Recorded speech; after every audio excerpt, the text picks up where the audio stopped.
al igual, tiene que salir airoso también, tiene que arreglárselas. Precisamente se impone la necesidad de la buena fe, fundada en la certeza de que también en el otro está implícita la misma dificultad respecto a las vías del deseo. Ok. Bueno, como ayer decíamos, lo que comúnmente se denominan relaciones humanas son esencialmente relaciones transferentes de todo tipo y de color que pivotean en el vaivén del amor al odio. Y dado que se trata entonces de un fenómeno esencial, como decíamos ayer, ligado a la palabra y al uso del lenguaje, eh, y por lo tanto al deseo como constitutivo de lo humano, se la podría denominar transferencia silvestre, como dijimos ayer, o salvaje. Aquí en Brasil es salvaje. Eh,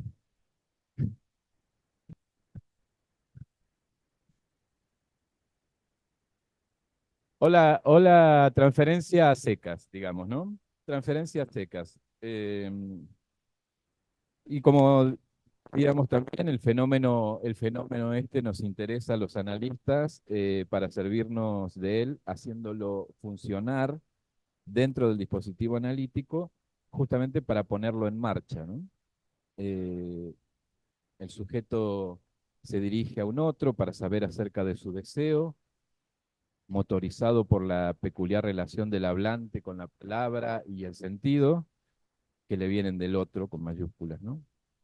Eh, Se puede ilustrar claramente con un ejemplo de los más básicos de la clínica cotidiana, que son las preguntas explícitas a veces, ¿no? En la demanda del tipo, ¿usted qué me recomienda? O ¿usted qué sabe? ¿Qué es lo mejor para mí? ¿No? ¿Qué cree que debería hacer, por ejemplo, ¿no? Preguntas que el psicólogo va a responder inmediatamente, ¿no? Con su opinión apresurada y que el analista, en cambio, tratará de ingeniar de alguna manera para no, para dejarlas en suspenso, ¿no? Para poder dejarlas en suspenso, abiertas. Eh, Como puede observarse en estos ejemplos simples, existe ya ahí una suposición de saber que instaura a un interlocutor en la transferencia, eh, y es la ilustración clara del aforismo lacaniano que el deseo del hombre es el deseo del otro, ¿no? Usted qué sabe, dígame a mí qué deseo yo, ¿no? Eh, Como decíamos también ayer, es necesaria una que inaugure la posición del sujeto con respecto a su singular relación con la ficción significante, ¿no? Que abra un panorama diferente y que deje planteada de entrada la inconsistencia del otro. Es decir, en el mismo instante en que se apuesta a la puesta en acto de la transferencia, hay algo del orden de la inconsistencia del otro que se pone al servicio, digamos, de la propia transferencia. Inconsistencia del otro, yo lo leo de manera tal que uno no responde desde un lugar de saber, ¿no? Absoluto. Se muestra inconsistente. ¿Vieron que dice Lacan en algún lado, es importante que el analista sea medio tonto, ¿no? Medio, eh, ¿no? Cierta inconsistencia, ¿no? Ahí. Es llamativo ese fenómeno, porque es como una inconsistencia sostenida en la abstinencia, pero con un semblante de saber. ¿Cómo le explicamos de qué hacemos nosotros a la gente en la calle? Es imposible, ¿no? Eh, Vuelvo a leer la cita, entonces. Eh, Decía que los analistas en general hablan del acto analítico al final, pero hay un acto del inicio. De hecho, todo acto, dice Lacan a secas, está al comienzo de algo novedoso, ¿no? En el seminario del acto analítico eh, lo señala de esta manera. El acto tradicional, dice, aquel que se funda en una cierta necesidad de transferir algo que es considerado como esencial en el orden del significante. Eh, que haya que transferirlo supone aparentemente que eso no se transfiere por sí solo. Noten ahí, no se transfiere por sí solo, ya estamos hablando de la puesta en valor, podríamos decir, de la transferencia analítica, ¿no? No de la transferencia que decíamos, referencia como la cotidiana, la silvestre, la salvaje. Eh, que comienzo es efectivamente renovación lo que abre la puerta, ni siquiera por vía de una oposición a que sea concebible que el acto constituya, si se puede expresar de esa manera, sin comillas, un verdadero comienzo, que hay, para decirlo todo, un acto que sería creador y que ese sería el comienzo. Es decir, que el acto inicial pone a la transferencia al servicio del dispositivo, convirtiéndola en transferencia analítica, movimiento que incluye juntos al sujeto y al analista, o al paciente y al analista, y que instituye lo que denominamos esa terceridad anoche, el sujeto supuesto saber. Esta torsión, entonces, pone en el centro la destitución como acto del analista y a la vez instituye esa terceridad que es el sujeto supuesto saber. ¿Quién habla a partir de ahí? Me vino aquí lo que decía ayer Rodrigo, que hablábamos con respecto a este término rectificación subjetiva. Esto sería de alguna manera el opuesto, porque en definitiva esta torsión pone el centro en la destitución como acto, ¿no?, del analista, eh, y a la vez instituye esa terceridad, ¿no? Eh, acto que se relanza una y otra vez en la abstinencia, ¿no?, del analista, de responder desde ese lugar de saber supuesto. O sea, se instituye y a la vez se sustrae de ahí, ¿no? Es en el mismo punto de abstinencia donde aparece la función del analista. El deseo del analista, que es una función esencial porque es precisamente el punto que solo es articulable por la relación del deseo con el deseo. Una cita del seminario 11 también, ¿no? El punto que solo es articulable por la relación del deseo del analizante con el del analista, ¿no? Solamente por esa vía es articulable. Aquí quisiera señalar algo entonces, como decíamos ayer, que era muy común encontrarse muchas veces como que la instauración del sujeto supuesto saber o el sujeto supuesto saber es el analista. Nada que ver, ¿no? Eh, porque en ese sentido no diferiría de un adivino, ¿no? De alguien que lee el futuro. Eso también se le supone saber ahí, ¿no? Entonces, la suposición es una apuesta, como decimos ayer, al sujeto del lenguaje que podría decir algo sobre el saber inconsciente que lo habita, ¿no? Es en el momento de la torsión a la que hago referencia donde se instala entonces el sujeto supuesto saber. Y sabemos además que por narcisismo el sujeto se hace objeto amable, ¿no?, intentando inducir al otro a una realidad, a una relación, perdón, de espejismo, tratándolo de convencer de esa amabilidad, ¿no? Como espejismo, el amor tiene esencia de engaño, otro aforismo lacaniano. Este conocimiento sobre la dimensión del engaño que tiene la transferencia es fundamental porque solo si el analista puede sostenerse destituido subjetivamente, es decir, ofreciéndose como un mero objeto causa del deseo que va a motorizar la cura, posibilita con esa disponibilidad hacia la escucha abrir el campo del deseo más allá de la demanda. Este es un ejercicio que quien ocupa el lugar del analista va adquiriendo por haber transitado él mismo por el dispositivo analítico. Eh, esta breve reseña, entonces, eh, la traigo a colación para poder compartir con ustedes la siguiente cuestión, ¿no? Que ayer Sheila lo planteaba también con la, no me acuerdo la palabra, ¿cómo era? La intervención, ¿no? ¿Existe entonces al final de un análisis también una operación del analista propiciatoria, algo que propicia la caída del sujeto supuesto saber? Lacan cuestiona en el seminario 11 el término que utilizaban los post-freudianos para ilustrar el final del análisis, ¿no? Liquidación de la transferencia, decían en la IPA.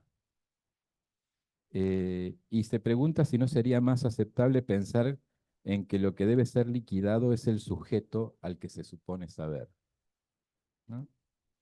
Ir más allá de la identificación al analista que proponía como final la IPA, ¿no? Eh, dice claramente, signo de una doctrina que asume que el lazo analítico es idéntico al discurso del amo, esa salida por la identificación, ¿no?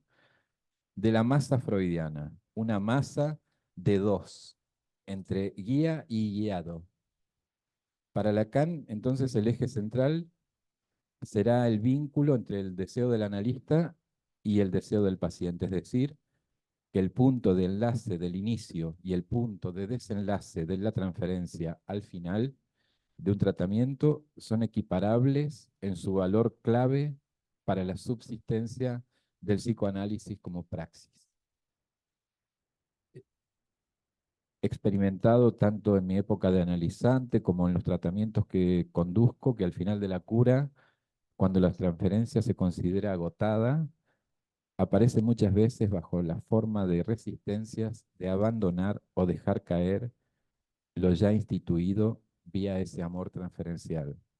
Creo que ese punto es un punto crucial que encierra una dimensión ética y requiere una maniobra del analista para no tomar vías resistencias, el análisis interminable. Lo ilustro simplemente con los momentos, lo voy a ilustrar luego con una viñeta clínica, pero creo que hay algo ahí del orden de soportar lo que ya está caído y que hace al punto de dejar de asistir, de encontrarse con ese otro par, podríamos decir. Luego amplío un poco. Luego entonces de la caída de todas las identificaciones, luego de la caída de todo ideal y la constatación del objeto que ha sido aislado en el análisis, sumado a una sensación de satisfacción nueva, absolutamente por fuera de todas las satisfacciones banales o cotidianas, y la caída de toda garantía que hace que el sujeto deje de esperar otro, mayúsculas, que lo justifique en su existencia, aparece de diferentes formas una resistencia al final. El abandonar el espacio analítico se torna un problema central en este punto de los análisis.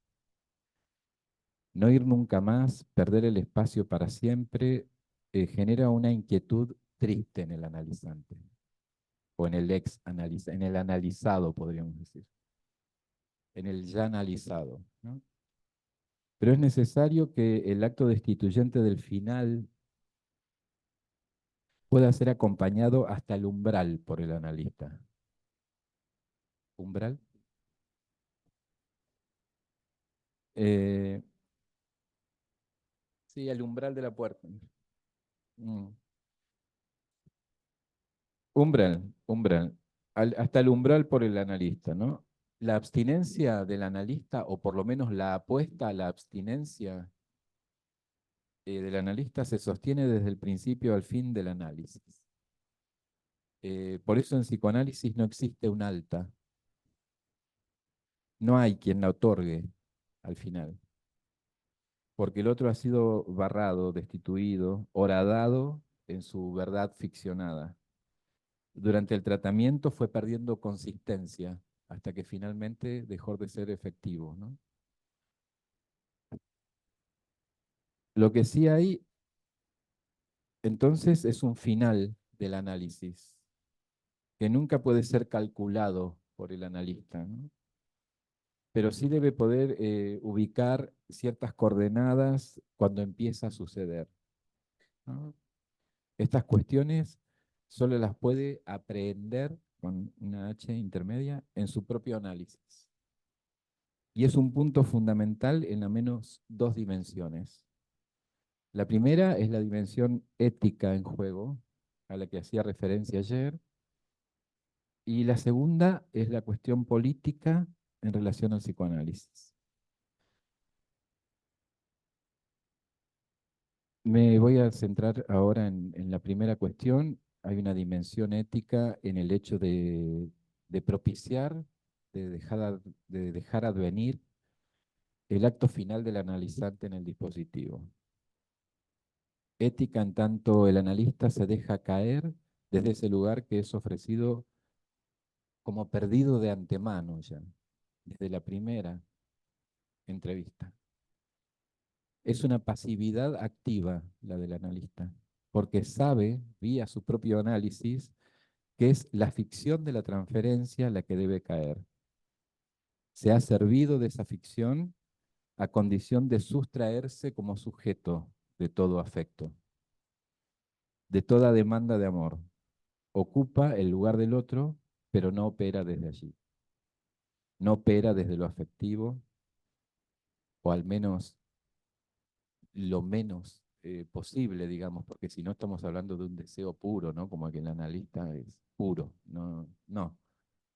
Intenta, podríamos decir, no operar desde lo afectivo.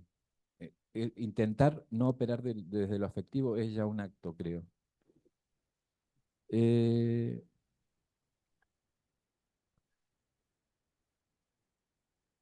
¿Por qué? Porque hace una apuesta al deseo, ¿no? Y sabe, vía su propio análisis, que solo cayendo el artificio transferencial propiciará una disponibilidad que hará de ese sujeto alguien un poco más libre. El analista entonces es desecho, ¿no? Se ha ofertado desde el inicio como un objeto a ser desechado.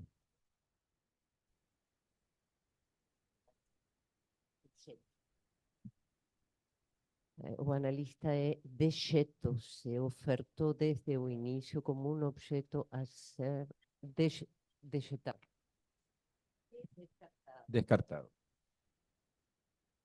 Bien, voy a tratar de ilustrarles con unos fragmentos clínicos los puntos que quiero señalar. Em, Se trata de un analizante cuyo análisis duró 8 años aproximadamente. Cuando comenzó el análisis tenía 34 años.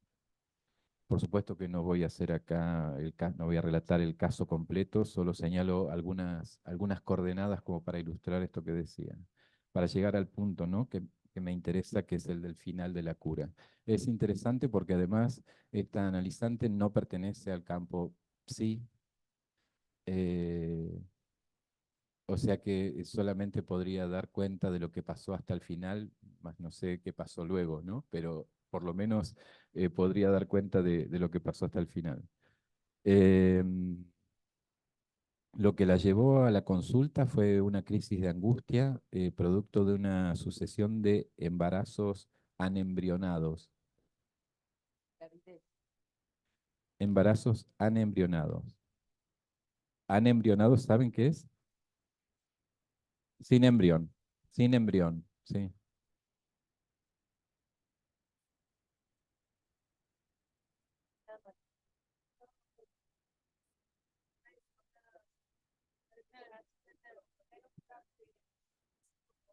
No, ahí voy, ahí voy.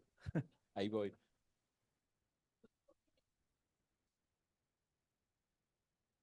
Me quieres spoilear, pero Só no. para. Porque eu Alerta de ouvi spoiler. aqui na plateia, vocês falaram, é uma gravidez psicológica. Ele disse que esse é o.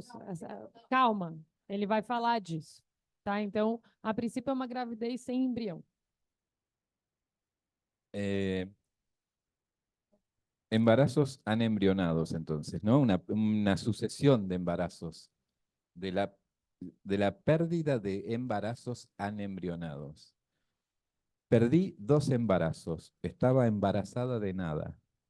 Solo se me formaron los sacos gestacionales, pero sin embrión. Fue una de las frases con la que presentaba su padecer, ¿no? Angustiado. El temor a eso que vuelva a repetirse otra vez la acuciaba y cada vez que pensaba en volver a apostar a la maternidad se angustiaba. A lo que pregunto, si estabas embarazada de nada, entonces, ¿qué fue lo que perdiste? A partir de allí comenzamos, digamos. A partir de allí puedo ubicar algo de cierto cambio de posición, ¿no? En relación a lo que decía. Eh, Su infancia transcurrió compartiendo mucho tiempo con los abuelos maternos. Su adolescencia, pacata, pacata, ok. Señala que tuvo una adolescencia pacata, señala que fue scout y catequista. Eh, Durante el transcurso del análisis, en esos 8 años, tuvo 2 hijos. Una serie de sueños que fueron apareciendo durante todo el tratamiento que tenían como eje el agua. Ella abajo del agua respiraba, agua que entraba por las ventanas, ella acostada en una cama con su marido y el agua que brotaba de las sábanas e inundaba el cuarto. También ella condensada en distintas mujeres, ella con una sucesión de polleras, de faldas, encimadas y un velo tipo monja que solo dejaba ver la cara. Y cada vez que levantaba una de las polleras era otra mujer, y luego otra, y luego otra, y luego otra, infinitas mujeres, pero siempre ella. Por supuesto que el análisis atravesó por todos los rodeos necesarios, por momentos álgidos, complejos, duelos y también alegrías. Además de los nacimientos, hubo muertes de seres queridos, enfermedades de sus padres, etc. Pero nada impedía el trabajo analítico. Se trataba de una analizante cumplidora y comprometida con llevar la situación hasta el final, sin expresarlo, ¿no? Sin decirlo, voy a ir hasta el... No, se notaba en acto que había algo ahí de compromiso. Les voy a narrar unos sueños que aparecen en el último tramo del tratamiento, luego de una sesión en la que reina el silencio, que se interrumpe con el siguiente comentario. Estoy bien, satisfecha, pero no ingenuamente. Puedo disfrutar de lo cotidiano porque sé que se termina.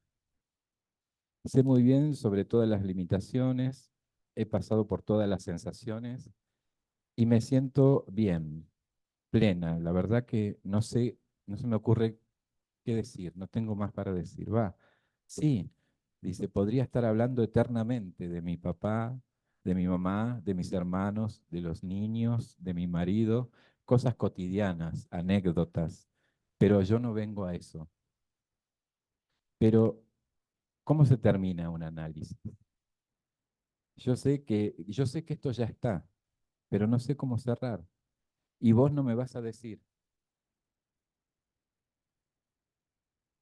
Acuerdo y le digo que no vamos a precipitar nada eh, y que eso llegará en el momento que tenga que ser. Nos despedimos con el clásico, continuamos la próxima.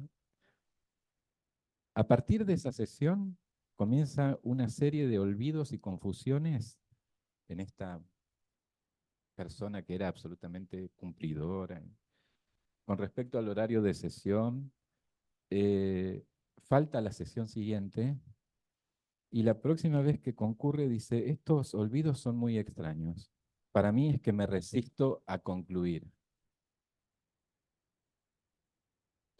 Ok, le digo yo, concluimos acá, nos vemos la próxima, ¿no? Le respondo preguntándole, como dejando de su lado de alguna manera esta cuestión, ¿no? A lo que responde entre risas, y sí, la verdad que no sé cómo es esto. No quiero irme y listo. Yo sé que es definitivo y estoy segura de que puedo manejarme perfectamente en la vida. No necesito más el análisis. Pero me niego a pensar que no voy a tener un lugar para hablar, para hacer catarsis. Se ríe y dice, qué ridículo, ¿no? Siguiente sesión dice, soñé que estaba en mi casa y en el living se encendía, el living es la sala, ¿no? Aquí, se encendía un reflector que iluminaba el diván. Aparecías vos. No entendía qué pasaba. Llegaban mis amigas, yo las atendía en la puerta, las hacía pasar a la cocina y les decía que esperen que estoy terminando.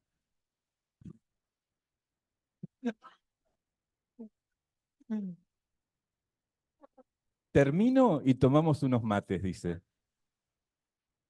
Eh, yo sabía, dice, que tenía que terminar, pero tenía una sensación de querer seguir hablando.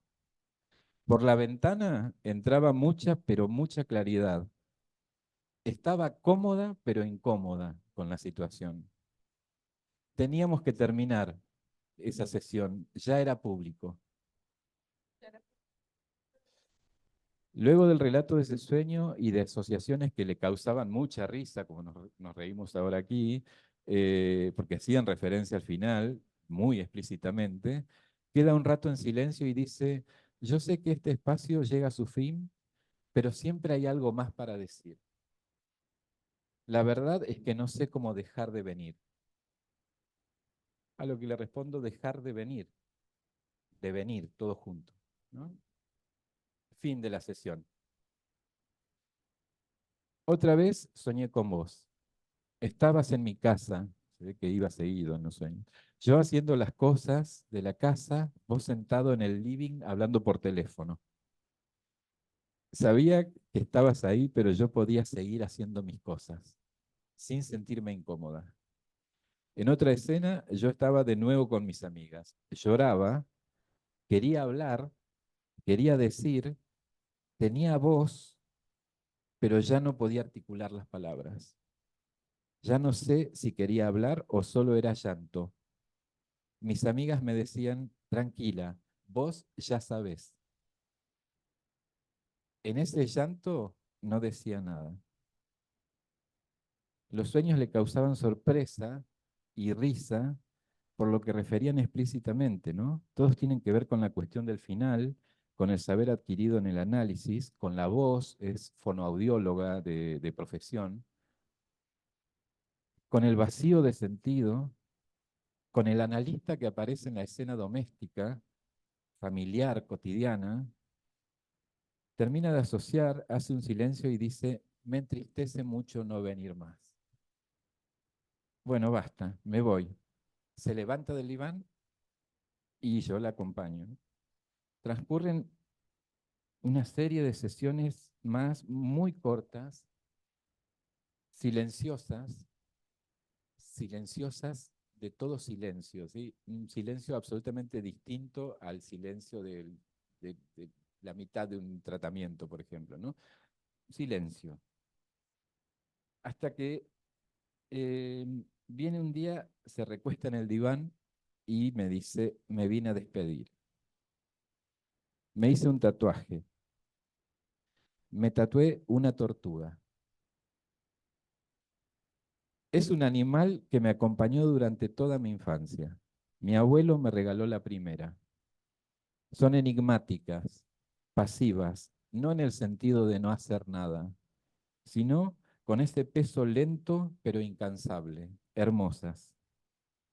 Con el frío desaparecía y nosotros la buscábamos por toda la casa, hasta encontrarla debajo de algún mueble, invernando. Con la primavera volvía a aparecer. Sabías que se las asocia con el saber, ¿no? Por el tiempo en que transcurren y también con la fertilidad. Pasa el tiempo y ella está. Es una tortuga de mar esta que me hice.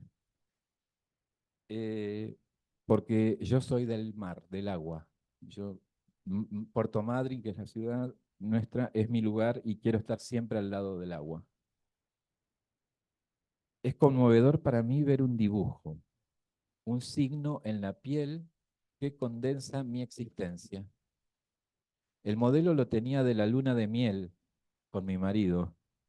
Pensé en ese momento que algún día me lo iba a llegar a hacer. También representa nuestra conformación familiar. No más hijos. Somos estos. También representa el final de este tratamiento. Saber que ya está y que yo voy a estar. Que ya está y que yo voy a estar. Yo estoy distinta, estoy diferente. Un largo silencio ahí y dice luego, es esto. No tengo más palabras y estoy contenta por eso también. Esa fue la última vez que la vi. El duelo por la caída de la transferencia se dibuja a lo largo del recorrido final, pero cabe diferenciarlo del acto final, ¿no? Ese momento de destitución final del sujeto. Aquí llegamos al punto donde la transferencia aparece propiamente hablando como fuente de ficción. Lo que queda en pie es el saber del inconsciente, saber sin sujeto, propiciado por la experiencia de la ficción del significante. Cabe señalar que entre el acto que erige al sujeto supuesto saber y el que lo destituye, transcurre ya la caída del otro.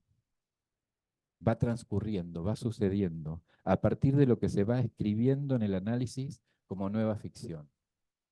Una ficción propia, una autoficción, porque es a partir del pase inicial del individuo al sujeto cuando ya comienza ahora a darse el sentido de la palabra hablada, siempre heredada.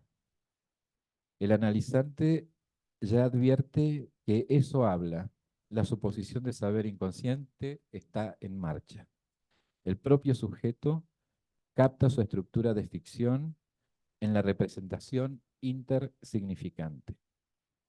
Dicho de otro modo, y con mis amigos Matías Butini y Alejandro Rostañotto, como trabajamos en el Cauces del Goce, pasaje de la dramática del individuo a la gramática fantasmática que otorga al sujeto su sentido y de esta a la autoficción con X. La reescritura autoficcionada con X, herejía que produce un análisis sobre el texto establecido del otro, del lenguaje. Convoca al acto del final del análisis. Cabe entonces diferenciar lo que el folclore psicoanalítico muchas veces estandariza.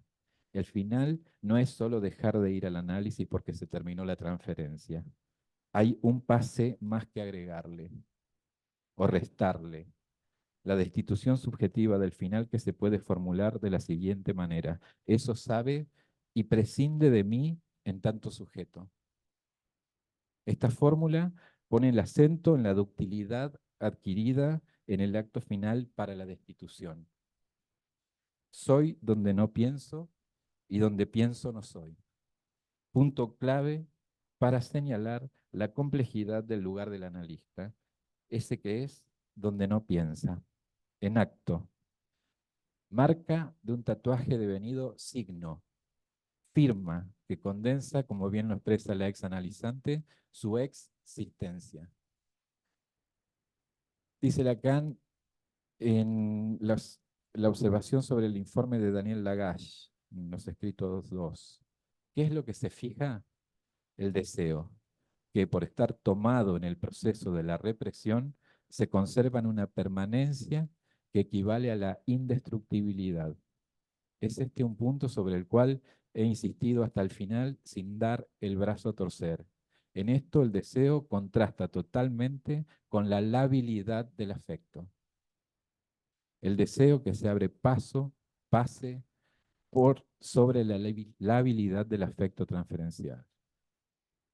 Para llegar a ese punto, dice Lacan, más allá de la reducción de los ideales de la persona, es como objeto A del deseo, como lo ha sido para el otro en su advenimiento en cuanto vivo, como el buscado o el no buscado de su venida al mundo, como el sujeto está llamado a renacer para saber si quiere lo que desea. Esto me parece fundamental porque hay ahí una apuesta ética más allá del recorrido del análisis. El acto del final es de alguna manera asumir que quiere lo que desea, a pesar de que eso puede ser horripilante. En este caso, es este un campo, dice, donde el sujeto con su persona tiene que pagar sobre todo el rescate de su deseo. Y en esto es en lo que el psicoanálisis exige permanentemente una revisión de su ética. Bien, hasta aquí.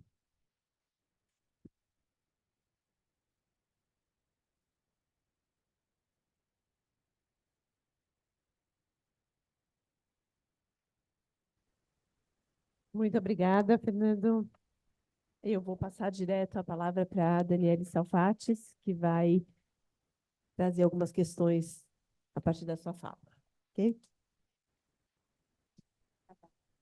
Não, tá bom. Todo mundo escuta, né?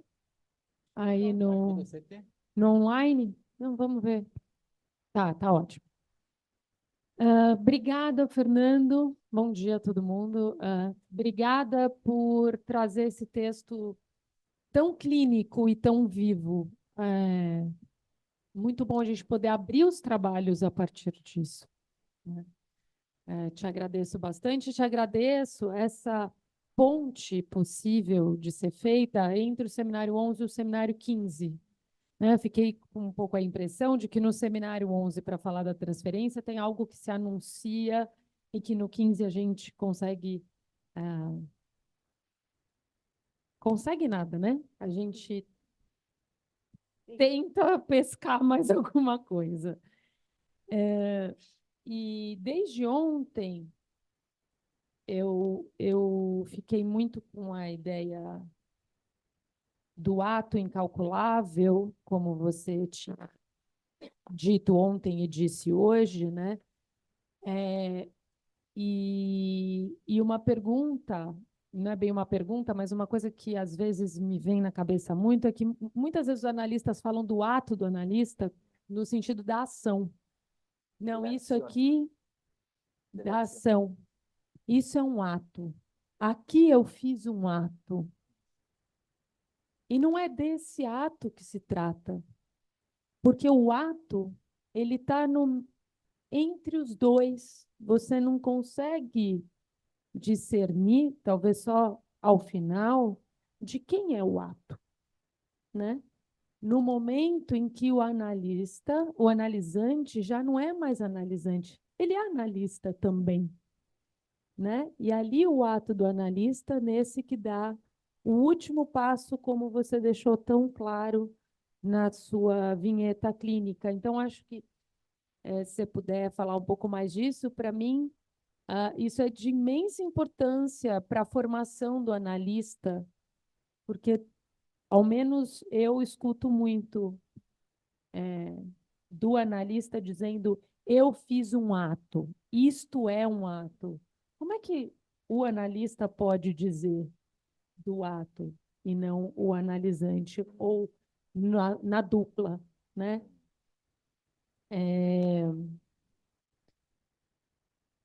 E uma outra coisa que me ocorreu desde ontem, né? Que nisso, que hoje fica mais claro ainda, que o ato tem a ver com deixar passar, deixar-se passar. Só assim que opera o desejo do analista, que coloca o ato no horizonte e não na ação. O ato como norte, mas não como ação, né? Isso eu fiquei com isso desde ontem. E eu fiquei com vontade, outra coisa que você disse era sobre o puro, o sujeito puro. Eu acho que essa é outra falácia, em um certo sentido, do final de análise, né? Porque daí, no final de análise, você chega no seu desejo. E aí é incrível, né? Aí é o gozo completo, o nirvana. E o Lacan vai dizer, no seminário 11, eu vou ler um pedacinho que diz assim: o desejo do analista não é o desejo puro. É um desejo de obter a diferença absoluta, aquela que intervém quando, confrontado com o significante primordial, o sujeito vem pela primeira vez à posição de assujeitar-se a ele. Só aí pode surgir a significação de um amor sem limite, porque fora dos limites da lei, somente onde ele pode viver.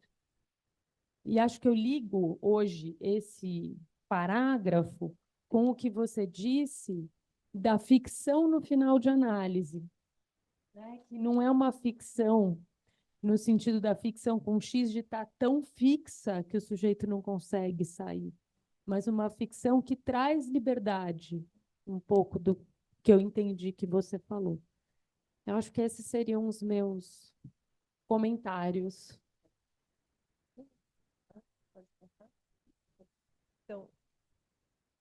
Então, eu vou passar a palavra para mais algumas perguntas e aí você responde todas. Então, a Sandra, Ana Laura, Glaucia. Acho que a Ana. Vinícius. Eu vou anotar, pode deixar. Tá. Então, primeiro a Sandra. Ana Laura. Bom, muito obrigada, Fernando. Um prazer te escutar. E a Daniele também, né? Pelas colocações. É fato que, se a gente acompanha, né? E que acho bem interessante para linkar o seminário 11, o seminário 15, mas uma análise, né? A incerteza, incertidumbre, a incerteza do sujeito, certo? E a certeza do ato, né? Hay una passagem aí. E é por isso que a transferência, como diz Lacan na terceira, né, é esta parceria analisante de um lado, analisante-analista do outro, né? Então, esta história de acompanhar até o umbral a produção do ato, acho muito, muito importante. E o recorte clínico deixa ver isso. Agora, eu tenho uma questão que achei muito interessante do caso, né? Porque ela estava grávida do nada, ou de nada, né? E se há algo com a nada que ela trabalha durante todo o tratamento, e há algo que ela faz com essa nada, além de uma vida, né? Se a gente pensa nesse recorte, ela faz um signo, né? A tartaruga. Ela marca na pele forte isso, né? Que ela tenha que sair com algo que de alguma maneira me faz pensar em uma certa infinitização do ser, né? É um modo de saída, né? Os finais de análise. Eu acho isso importante. Não é alguém que vai se dedicar, em princípio, a sustentar esse ato, né? E ela o faz de um modo a ficar com algo, né? É curioso, eu gostaria de te perguntar como você pensa isso, né? Que é essa marca? Porque é uma marca, um signo na pele, né?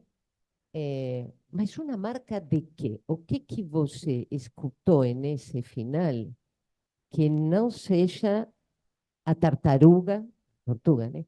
A tartaruga finalmente, né?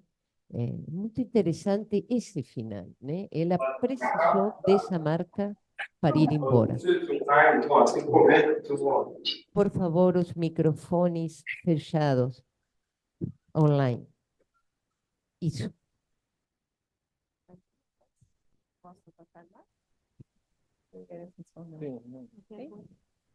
Tem uma pergunta aqui também no site. O ato é do analista ou do analisado? Será que o ato não é da análise? Agora, Ana. Bom dia.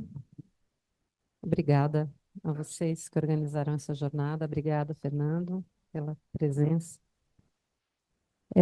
Eu também quero retomar esse ponto que você formulou tão bem. Acho que você foi tão feliz assim no modo como você formulou esse paradoxo, que eu acho que é um paradoxo que talvez a gente possa chamar de um paradoxo topológico, né? Assim, esse ato destituinte do final, né? Que ele possa ser acompanhado até um umbral. É interessante o paradoxo é topológico porque você ainda está dentro e fora ao mesmo tempo, né? E o analista acompanha até esse ponto, né? Que é um ponto que talvez seja um ponto topológico mesmo, né? Que é dentro e fora. Mas a questão que eu queria trazer aqui para a gente debater é a seguinte: a partir da minha experiência lá no CIG, que eu sei que você também teve essa experiência, como a Sandra, a Bia, a Glaucia, agora comigo nessa segunda rodada, quando a gente escuta os passadores que transmitem, né, ali os passantes que, justamente falando do final, né, de como eles se viraram com esse ponto, com esse ponto topológico, essa saída. A questão que eu fiquei, Fernando, te escutando, inclusive com o caso, foi o seguinte, porque eu achei muito interessante ontem, quando você falou da entrada em análise como uma espécie de iniciação, né? Você falou assim, uma iniciação, um acontecimento iniciático em relação à linguagem, né? E talvez a gente possa pensar que seja o próprio inconsciente, a partir do seminário 11, que é o que está orientando a gente aqui, quer dizer, a presença do analista, quer dizer, o inconsciente, ele é tributário da presença do analista, né? Como uma espécie de parasita. Então, você passa, sei lá, X anos da análise parasitado pelo inconsciente, nessa nova relação com a linguagem que se iniciou aí, esse acontecimento iniciático. E isso vai, de alguma maneira, orientando, né? Quer dizer, você vai vivendo, como você relata bem aí nessa transmissão do caso, você vai vivendo, mas, paralelamente, você está parasitado pelo inconsciente. E a presença do analista, de alguma maneira, ele encarna isso, né? Encarna esse parasita, digamos assim, né? No final, quando isso, de alguma maneira, esvazia, pela via do sentido, né? Parece que ali a relação com o analista é um pouco o que resta, né? Desse amor ao inconsciente, como Lacan diz, né? Que finalmente é o sujeito suposto saber, né? A minha questão é a seguinte: será que nos casos em que as análises produzem um analista, que não são todas, esse caso que você trouxe, por exemplo, não aconteceu. Mas nos casos em que a análise produz um analista, que são esses que a gente escuta no cartel do passe, será que não há como que eu vou formular isso? Uma espécie de um redobramento desse amor, um amor à psicanálise, eu diria que talvez dificulte um pouco mais esse ponto, porque é tão comum a gente escutar no cartel do passe um embaraço nessa separação do analista, né? Então, ou por um lado as infinitizações, mas esses não chegam no cartel, porque os que chegam são os que supostamente terminaram. Então, ou as análises infinitas, né, que atestam, parece que uma espécie de dificuldade nessa separação, nesse luto, Mas as análises que a gente, os finais que a gente escuta ali, muito frequentemente testemunham de acting nessa saída. Acting outs nessa saída. Então, assim, a pessoa estava no metrô e teve um sinal, chegou lá e falou, olha, acabou aqui. Ou teve um sonho mirabolante que viu uma luz no final do túnel e falou, pronto, isso é um sinal de que terminou a minha análise. Estou brincando, sendo caricata, evidentemente. Mas análises longas, bem-sucedidas, terapeuticamente falando, que produzem analistas que estão entre nós, que têm clínica, e tudo, mas que acontece uma coisa ali no final, na separação, né? Porque parece que os analisantes, como essa sua, que vão fazer outra coisa da vida, passam por esse momento de luto. É lindo o caso, é comovente, assim. Né? Mas chega uma hora que ela fala isso, ela vai cuidar da vida. Agora, os que não vão cuidar da vida, os que vão cuidar da psicanálise, parece que, às vezes até vai, né? Às vezes cuida da vida, às vezes, né? Mas às vezes não cuida, às vezes faz da vida a psicanálise. E aí fica ali naquele negócio, né? E que parece que não, parece que tem tem o amor ao inconsciente, mas parece que tem o amor à psicanálise que fica ali. Enfim, eu não sei, assim, eu estou formulando a questão. É um problema, vamos dizer, um problema para a nossa escola, né? E para a formação dos analistas e para a análise dos analistas, eu diria, né?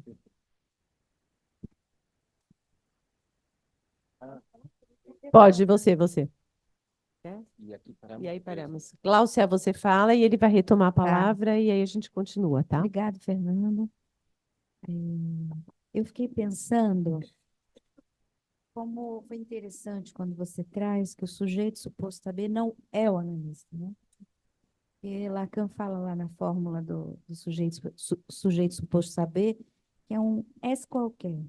É tão interessante pensar que esse S qualquer é recortado a partir, né, da própria gramática do analisando, né? Então, eu queria te agradecer, que eu acho que isso foi muito interessante você ter pontuado, que é completamente fora do controle do analista, né? Não há como o analista se fazer analista para que o outro tome ele como analista.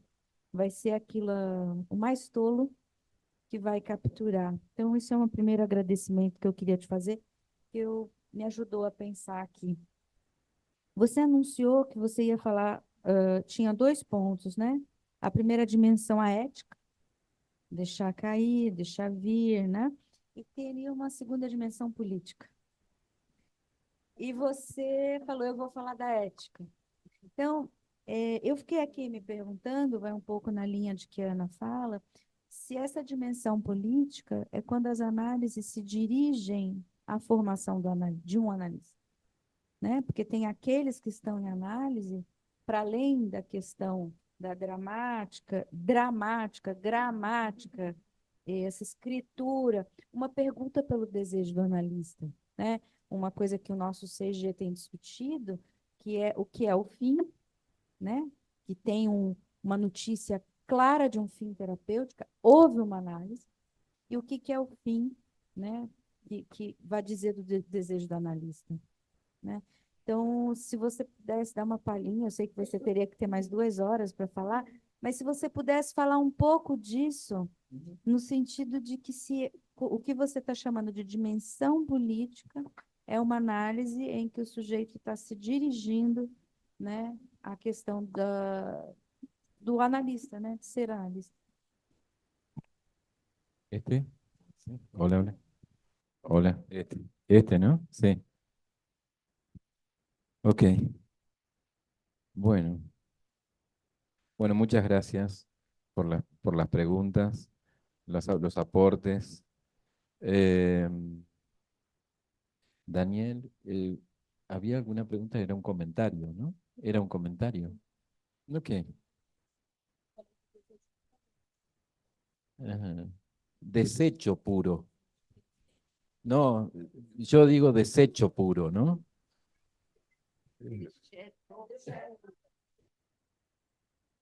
En ese sentido, me parece, ¿no? Hacer un desecho puro. ¿Qué es eso? No sé, pero es lo que investigamos en el pase, ¿no?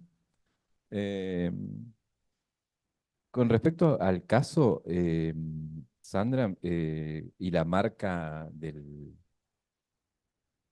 tatuaje, eh, bueno, yo quedaría en ese punto como pudiéndole dar un sentido eterno, yo, ¿no? Para ella, yo creo que si uno lo lee dentro del contexto de cómo transcurrió ese análisis, es también como un ejemplo de lo que ayer decíamos con lo que se le escribe, porque hay algo ahí de marca pura, que no, artificial, por supuesto, ¿no? Pero que está ahí entre el límite entre lo que no significa nada y lo que tiene que ser explicado para significarse, ¿no?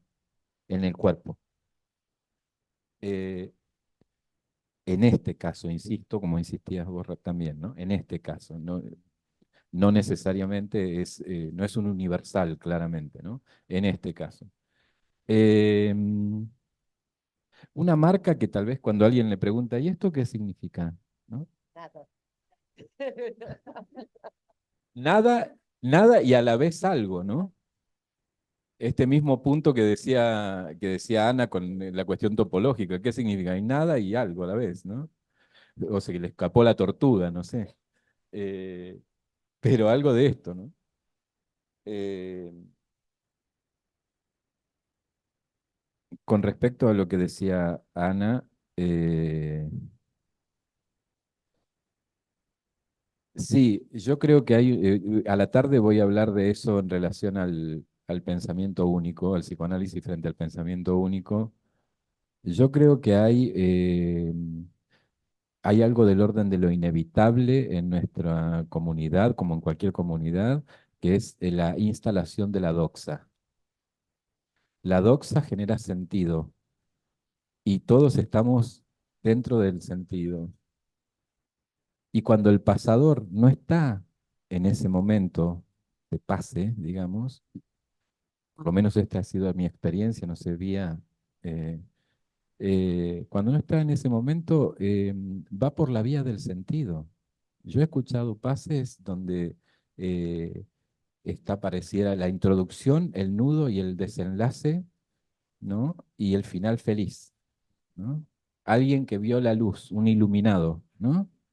Muy cercano a las iglesias electrónicas, estas que tienen aquí mucho en los canales de televisión, ¿no? Eh, y en otros casos no, por suerte. Eh, por suerte lo digo en el sentido de lo que hay allí de azaroso también, ¿eh? Como hay azar dentro del dispositivo analítico, ¿no?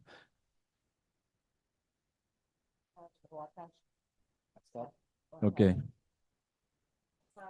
Y ahí enlazo con lo que decía Daniel de esto es un acto, esto no es un acto. Me parece que hay algo también ahí de lo contingente, de lo psíquico que aparece, que para eso luego, a posteriori, nosotros nos reunimos para ver qué fue lo que se puso en función ahí y si ahí hubo un acto analítico o no. No en el sentido de la acción, ¿no? Necesariamente. Podría ser, no sé, algo absolutamente contingente dentro del dispositivo. No sé, una palabra, un sonido incluso, ¿no? Eh, que trastoca quizá el punto de enunciación del sujeto, ¿no? Eh, y con respecto a la dimensión política, el discurso analítico es un discurso, por lo tanto, presupone una política. Es un lazo social, un lazo de a dos. A mí me parece que la virulencia del discurso analítico, la virulencia política, porque la modificación, aunque sea mínima, de la posición del sujeto en relación a un gran otro, que en definitiva todo un tratamiento es ese tratamiento, el tratamiento por la vía del lenguaje del sujeto en relación a un otro, en su condición de condicionada por el discurso del otro. El trastocamiento que produce es un trastocamiento político. además de ético, ¿no? Creo que ética y política están soldados, están unidos en psicoanálisis, no van separados, ¿no? Eh, el carácter herético es un carácter que el aspecto herético del psicoanálisis es una cuestión política, es una subversión al discurso del otro, ¿no? Una subversión, una versión distinta también, ¿no? También a la tarde voy a hablar, no quiero spoilearme.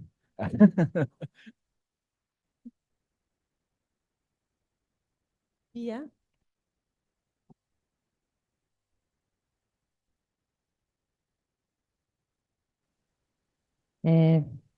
Fernando, obrigada. Quando eu pedi para falar, eu ia te perguntar justamente da dimensão política, mas tudo bem. E aí eu fiquei pensando, então aproveitando, né? Fiquei pensando nisso que a Ana estava falando, né? O que acontece justamente com esses analisantes que concluem suas análises e que vão ao passe, né?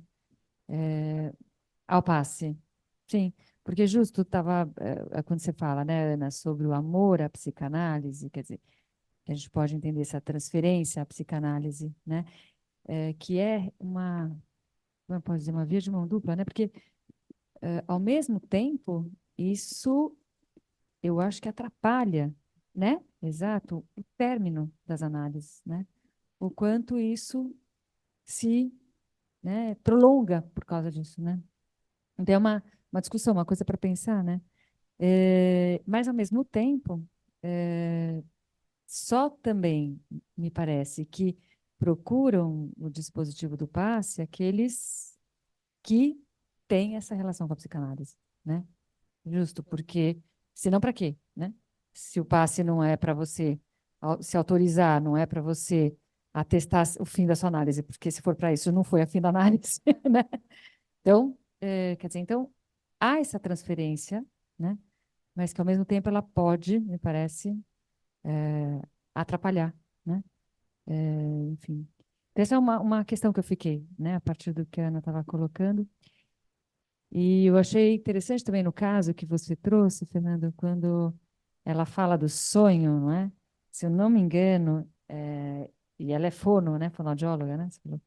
E ela diz, se eu não me engano, eu tinha voz, né? No sonho.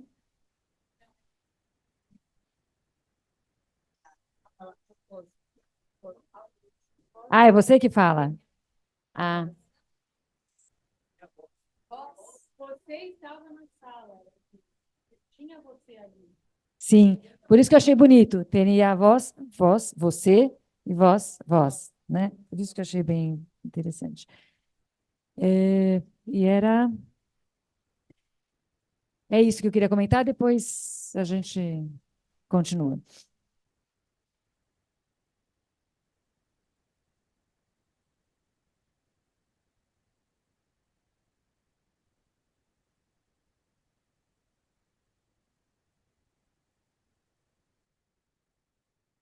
Obrigada. Obrigada, Fernando. Foi muito bom te ouvir, inclusive, em relação ao caso. Sempre esses casos que não são envolvidos na psicanálise, eu acho sempre interessantíssimo de acompanhar, porque a gente tem a chance de ver alguém que não tem nenhum conhecimento da psicanálise. Ah, perdão.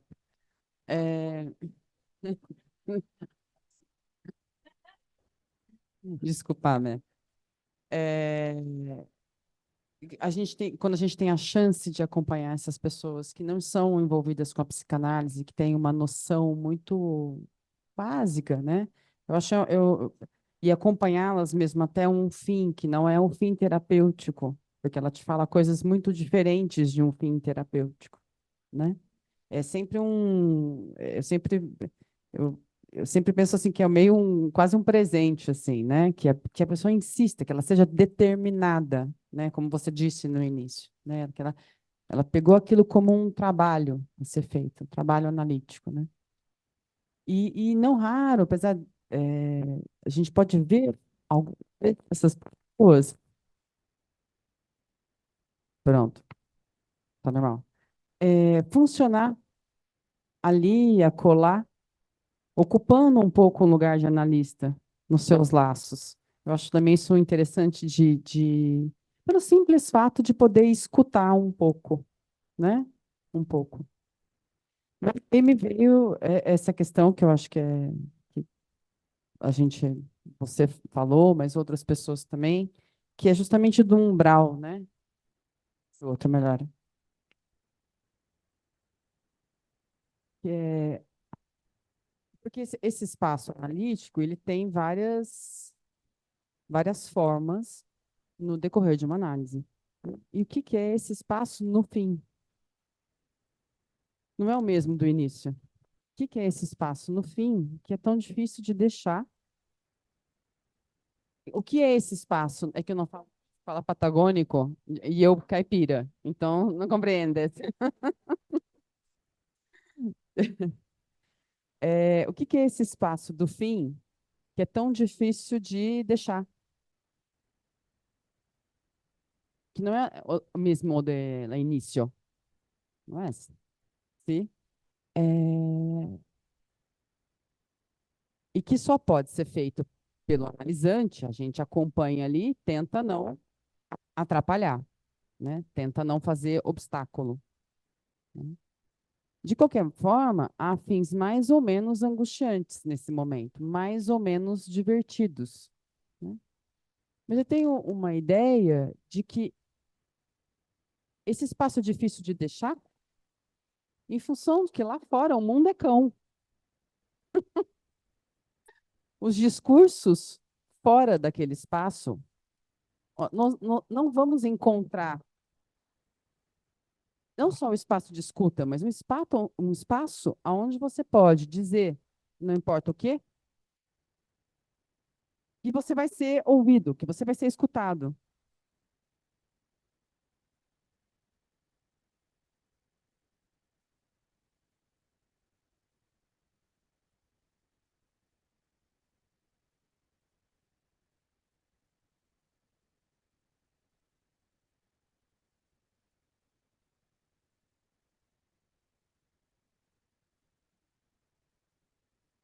Compreende? Como você sabe o que vai encontrar para fora, né? O discurso corrente, o discurso do mestre, onde essa pessoa encontra fora do espaço analítico um lugar onde ela pode dizer, não importa o que, então, e que ela pode talvez exercer o seu traço de singularidade também, sem ser ah, sem ser esmagada, né, por um discurso, sim, aplastada, sim. Para os que são da psicanálise, tem esse deslocamento, com sorte, para a escola, que também não resolve, mas que a gente se sente um pouco à vontade de falar uma conversa meio de louco. Estamos bem com isso, não é tão grave, né? Mas esses pobres coitados demoram para onde que eles se encontram?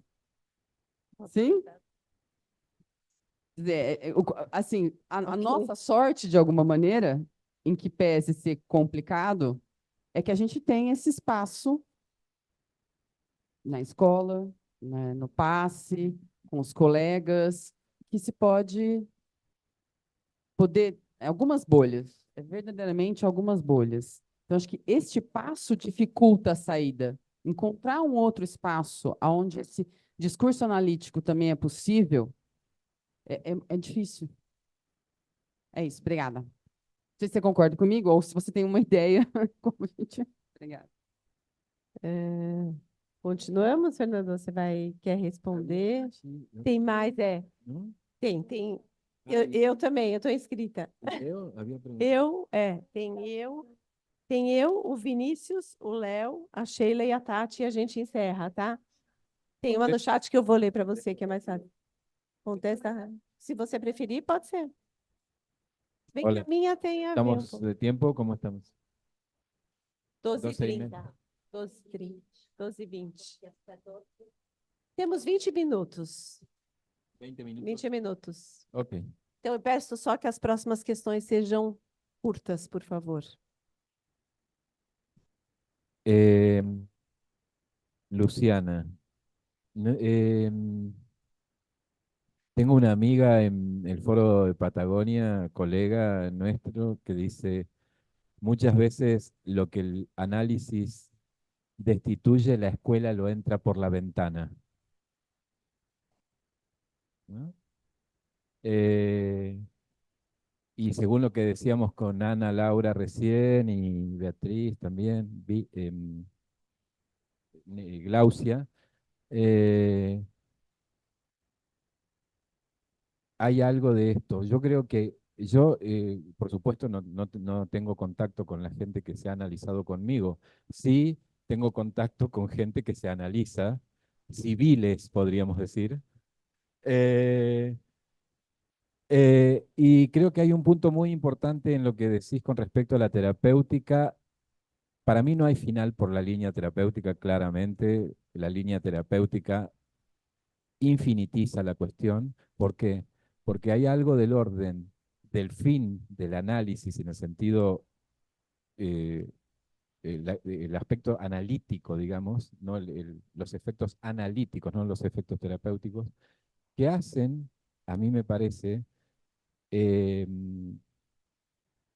que el tratamiento de la problemática de la vida cotidiana sea de alguna manera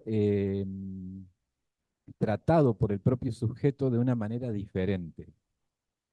Creo que esa es un poco la ganancia en el sentido de que no deja de ocurrir cuestiones cotidianas de la vida, qué sé yo, pero las trata de una manera diferente porque hay algo en relación al saber y a la ficción que lo maneja de otra manera, ¿no? Lo digo pensando sobre todo en amigos, en gente cercana que se analiza, ¿no? Eh, Incluso creo que hasta es un tope a la terapéutica, ¿no? Porque hay algo ahí de cierta asunción de saber y de cierta cuestión irremediable con respecto a la ficción, ¿no? Entonces, me parece que a mí me interesa mucho esto que vos decís, porque nosotros perdemos de vista que nosotros trabajamos para la gente, no trabajamos para los otros analistas. Y me parece fundamental pensar cuáles son los efectos en la polis del psicoanálisis. Porque si no, esto que dice Erika, entramos por la ventana lo que destituimos en un dispositivo analítico. El gran otro termina siendo la doxa, la escuela, distintas formas del uno. Vuelvo con esto a la tarde por el libro.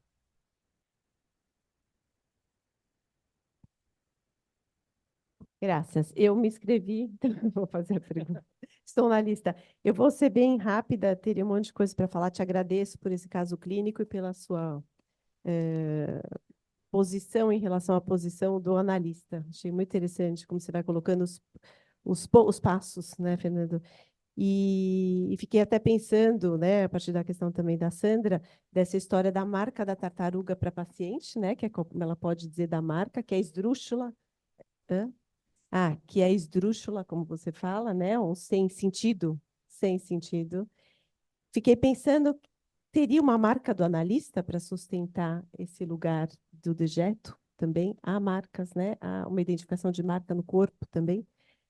E outra pergunta que eu fiquei muito interessada, se você puder falar algo, você falou que num dos passos, né, desse final de análise tinha a questão do silêncio. E eu achei muito interessante que você marcou, esse silêncio é muito diferente, né? Esse é muito diferente daquele outro. E como, né? Quer dizer, outra coisa muito sem sentido falar que silêncio é diferente, né? Então eu fiquei pensando, o que que é isso, né? Desse silêncio diferente, o que que dá para ver, né? Disto. E vou ficar nessa questão aí para passar a palavra. Podemos ir para frente? Vinícius. Vou passar a palavra para o Vinícius, para o Léo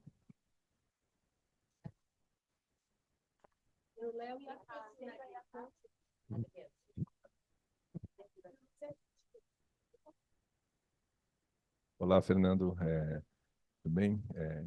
Primeiro, agradecer aí o seu relato. Acho que quando um analista, uma analista pode trazer uma vinheta, né, e falar da sua experiência clínica, nada melhor do que essa singularidade, né? E como a gente vai, cada um aqui pensando questões que vão para fora um pouco, né, do escopo conceitual e nos coloca também, né, a pensar nós mesmos em posição com análise.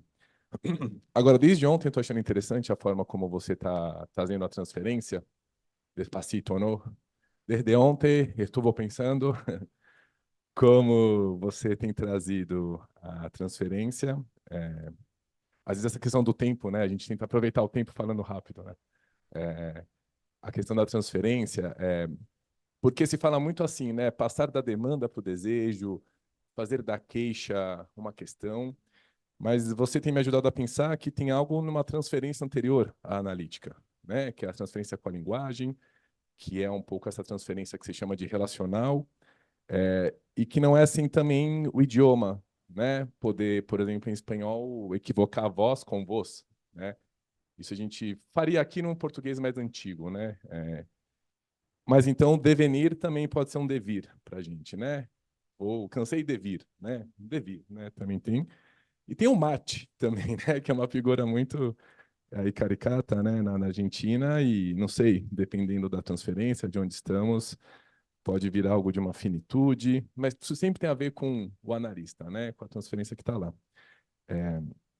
E você ajuda a pensar também que é sempre uma tentativa, né? A gente não operar na via afetiva, porque me faz entender que essa transferência com a linguagem ela é carregada de afetos, né? Não é natural a transferência analítica, ela precisa de uma intervenção, né? E o Lacan, no cenário 20, ele fala que falar de amor, só podemos fazer isso no discurso analítico, né? Então, tem essa passagem, né? Tanto do amor quanto do ódio, para a gente poder, talvez, em alguns casos, passar desse amor ao outro, ao pequeno outro, por um amor ao saber, né? E muitas vezes o ódio também pode virar amor num instante, e aí então também podemos lograr algo aí mais da via analítica. Mas o Lacan também sempre falou de um terceiro afeto, a ignorância. E eu queria saber como você pensa a articulação desse afeto com a transferência, a ignorância. Não a douta ignorância, né? Mas aquela ignorância como a paixão do ser, a paixão da ignorância que o Lacan traz junto com os três afetos, né?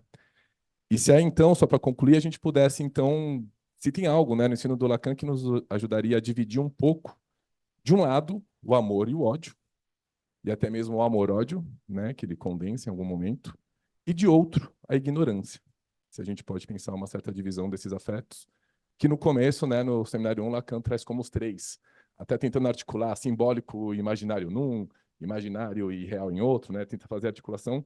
A gente pode dividir um pouco também, né, esses afetos. Obrigado. Ok. Do silêncio. Ou da marca do analista. Leo e terminamos. Léo, e terminamos. Seria a Sheila e a Tati, se vocês não se incomodarem. Vocês querem fazer alguma questão? Fica para de tarde, Tati, tudo bem? Então, se for curtinho, as duas fazem. Léo.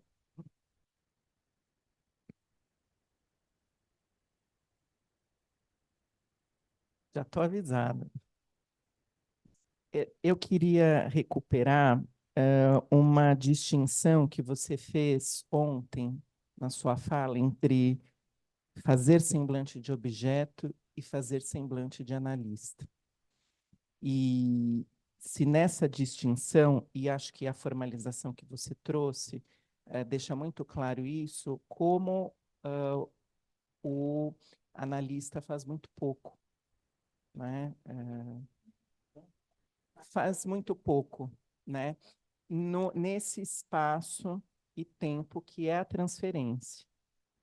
E se haveria um outro espaço, além da transferência, né, onde fosse possível fazer esse semblante de objeto.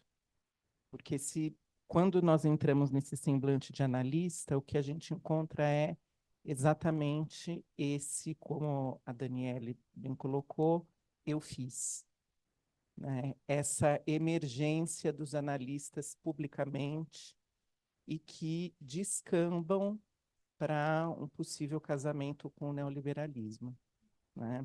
Que é completamente distinto desse espaço limitado do analista que é a transferência. Tá, vou tentar ser. Quer responder? No, dale, dale.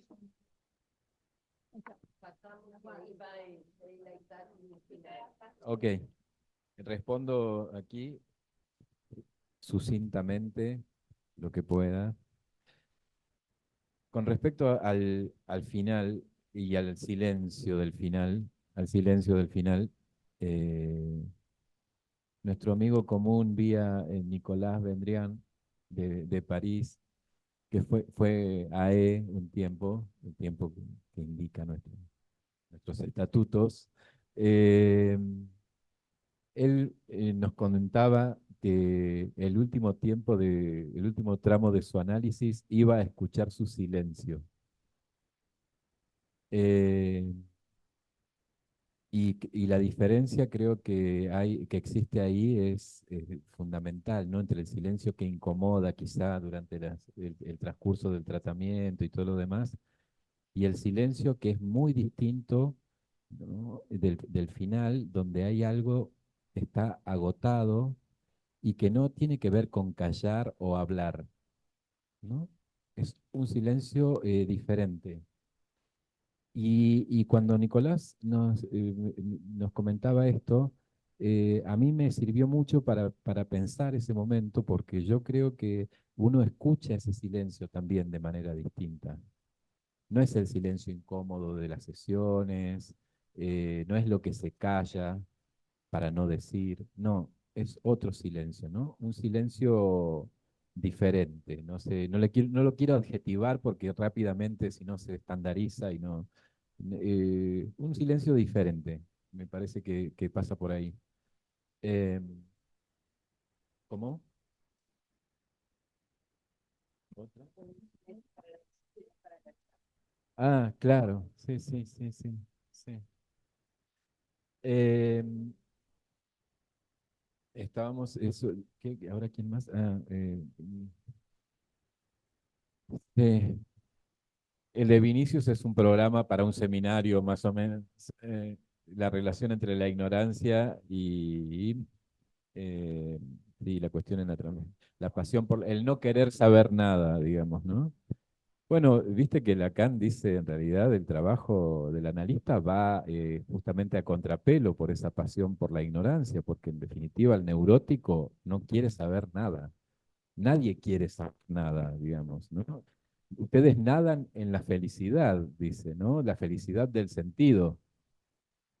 Eh, y me parece que es interesante porque para pensar también la institución analítica y el sentido que otorga, ¿no? Permanentemente. Yo creo que hay que, hay que ir pensando que la apuesta, digamos, en relación a la docta ignorancia y a lo que se cultiva en los espacios de formación analítica, siempre es transitorio, necesariamente tiene que ser transitorio. Es una condición para que no sea una psicoterapia. Es decir, que esa transitoriedad se sostiene en la producción que decía al principio cuando empecé a hablar, ¿no? En la invitación al trabajo de la disparidad y de la experiencia analítica. No hay otro lugar desde donde nutrirse, digamos. No podemos ir a buscar a esta paciente que yo comentaba aquí para que nos venga a contar qué le pasó. Entre nosotros estamos. Esto es medio endogámico, ¿no? Y también produce un sentido, endogámico. Y produce un sentido, ¿no? Ahora, me parece que es muy importante tener presente de que ese sentido necesariamente tiene que ser transitorio para que no sea un sentido, ¿no? Y la otra. El de Leo es un comentario, estoy totalmente de acuerdo. Estoy totalmente de acuerdo. Está en la línea de lo que estaba diciendo recién. Me parece que hasta cuándo, en algún punto, hasta qué momento, digamos, hasta qué punto la estandarización del sentido no es funcional a la lógica del neoliberalismo, al eslogan. Me parece que, y realmente, una vez hablando con Colette Soler, ella decía, ahí hay un punto, el problema es que no tengamos en cuenta todo el tiempo la virulencia del discurso analítico para intentar sostenerlo en acto uno por uno con cada uno de los pacientes, ¿no? Que tiene además nuestra profesión, tiene algo, un real, realmente, como lo plantea Lacan, que es la imposibilidad de la estandarización, ¿no? Si vamos por ahí, vamos mal. Aquí. No, no, sí lo leo. Eh, Obrigada, Fernando, pelas conferências. Uma pergunta do Eduardo, do site. Ontem você citou um filósofo oriental do século IV a.C., que te ajuda a pensar o fim da análise como disponibilidade. Poderia, por gentileza, retomar as ideias desse filósofo para a gente te ouvir um pouco mais sobre o fim da análise?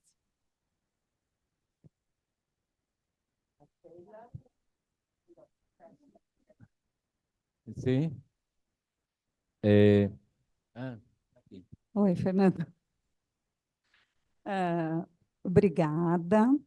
Eu vou antecipar um pouco o nosso encontro da rede clínica, né? Embora não todos estarão presentes, mas eu vou retomar rapidamente. Eu gostei muito do que você trouxe ontem e hoje, né, da entrada e do fim, justamente a partir de duas frases, né? Uma que você falou, não precipitemos, e a outra, que é essa que a Bia trouxe, que é tenido a voz.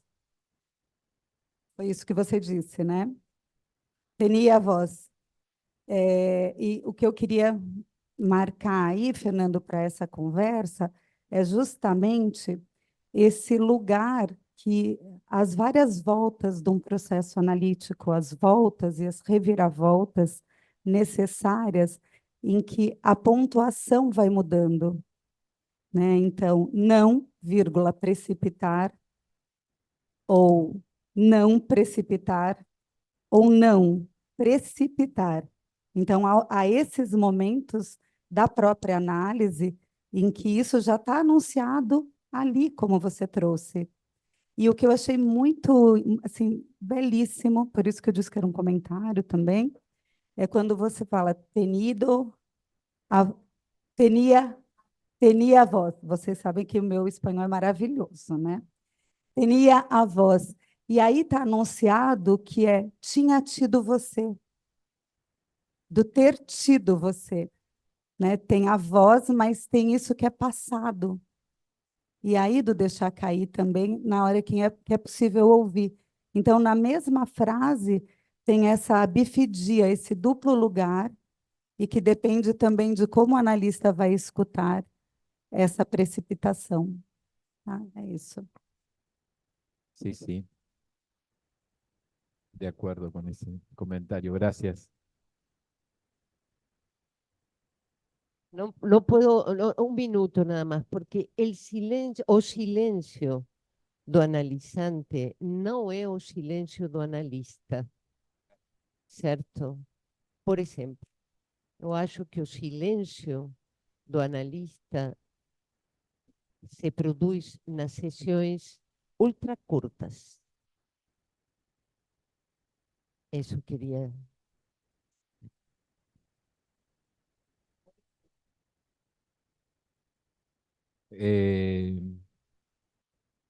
Sí, la idea de Zhuangzi del siglo IV antes de Cristo que señalaba ayer, yo hablaba de la disponibilidad como otro nombre del deseo del analista, ¿no? no una disponibilidad a posteriori, digamos, del final de análisis. Mm, Quería hacer esa distinción, ¿no? Eh, Me parece que eso pronto va a salir aquí el Cauces del Goce, que es, creo que es, no está Ana Laura, pero es el Leitos, creo, Leitos do Gozo. Y allí hay todo un capítulo en relación al trabajo de la filosofía oriental, y esta cuestión es un término que también tomo de ahí de François Julian, que es un epistemólogo, creo, y filósofo que trabaja la cuestión oriental, eh, y que es muy interesante porque hay un texto que no sé si estará en portugués que se llama Cinco conceptos propuestos al psicoanálisis, que son conceptos de la filosofía oriental que los articula con la cuestión la cuestión de los conceptos, no los que toma Lacan, claro, conceptos del psicoanálisis freudiano. Es interesante. Y, y bueno, no puedo decir mucho más de eso, simplemente la disponibilidad como otro nombre del deseo del analista, ¿no?